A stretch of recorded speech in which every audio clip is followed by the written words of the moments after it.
Nanti kami gaji. Telepon misterius ke keluarga Aldi Nababan minta bersihkan darah korban. Keanehan dan kejanggalan terkait tewasnya Aldi Sahilatua Nababan atau Aldi Nababan kembali mencuat.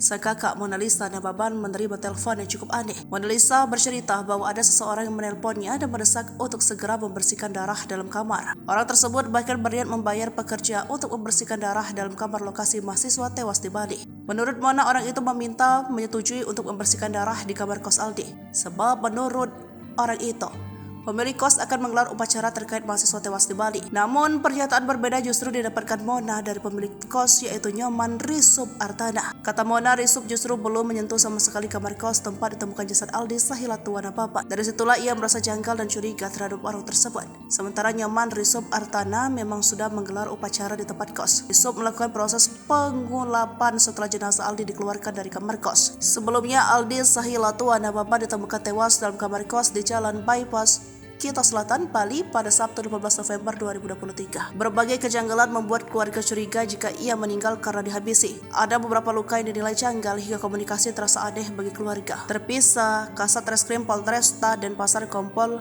Losa Luciano Araujo menyebutkan bahwa hasil olah tempat kejadian perkara pintu kamar kos Aldi dalam kondisi terkunci.